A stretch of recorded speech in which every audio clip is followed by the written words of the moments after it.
Nên nhưng mà hiện pi ca su sọc tục khía ca su chmu khía nâng sát tani việc đầm bông nâng bị xa chân đầm bay của mọi khát bay yếu tam nan video nâng ác khía tao hiện chấp đâm cho mình tặng ác khía đóiใน ក្នុង sát tani នឹង មាន 2 តួអង្គ គឺ តួអង្គ A និង តួអង្គ B កុំឲ្យខាត់ពេលយូរ Let's go ញីហោសួស្ដីដោយអ្នកទាំងអស់គ្នាដឹងចឹងថានៅក្នុងមេរៀនមុនខ្ញុំប្រៀនហើយថានៅពេលដែលសលេងទី3 2ជួបគ្នាសលេងទី3នៅខាងមុខដូចទៅជាសលេងទី2អញ្ចឹងពេលដែលយើងអានផ្ដាច់ញីហោ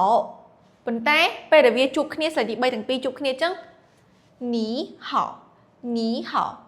ញីហោសួស្ដីញីហោសួស្ដីញីហោម៉ាសុខសប្បាយអត់我很好我很好ខ្ញុំសុខសប្បាយ你呢ចុះអ្នកវិញពេលដែលយើងប្រើណើពេលដែលយើងប្រើប្រធានបូកជាមួយនឹងណើមានន័យថាយើងសួរសំណួរដែលយើងបានសួរអំបញ្ញមិញហ្នឹងទៅកាន់គេវិញឧទាហរណ៍ថាមុនហ្នឹងគេសួរយើងសុខសប្បាយអត់ដល់ពេលយើងនិយាយថាយើងសុខសប្បាយ你呢ចុះអ្នកវិញចុះបើសិនគេសួរយើងថាយើងញ៉ាំបាយនៅពេលដែលយើងនិយាយថាញ៉ាំហើយហី你呢ចុះអ្នកវិញចឹងមានន័យថាយើងសួរយើងប្រើប្រធានបុកណើហ្នឹងដើម្បីសួរសំណួរដែលគេសួរមកយើងមិញហ្នឹងទៅកាន់គេវិញ我也是我也是ខ្ញុំក៏អញ្ចឹងដែរ我很好ខ្ញុំសុខសប្បាយ你呢ចុះអ្នកវិញ我也是ខ្ញុំក៏អញ្ចឹងដែរ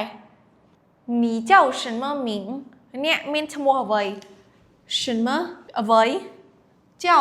ហៅ名ឈ្មោះ你叫什么名អ្នកឈ្មោះអ្វី我叫小刚ខ្ញុំឈ្មោះថា小刚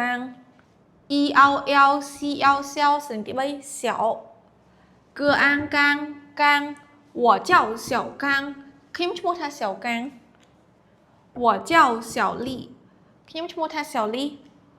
很高兴认识你រីករាយណាស់ដែលបានស្គាល់អ្នក认识ស្គាល់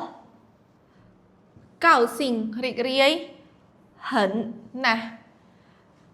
很高兴认识你រីករាយណាស់ដែលបានស្គាល់អ្នកនៅក្នុងវីដេអូហ្នឹងមានតែប៉ុណ្្នឹងជួបគ្នានៅវីដេអូក្រោយបើសិនជាអ្នកនរគ្នាចូលចិត្តអ្នកទាំងអស់គ្នាអាចចុច follow like share និង comment ដើម្បីតាមដាននៅវីដេអូបន្តទៀតអរគុណបាយបាយ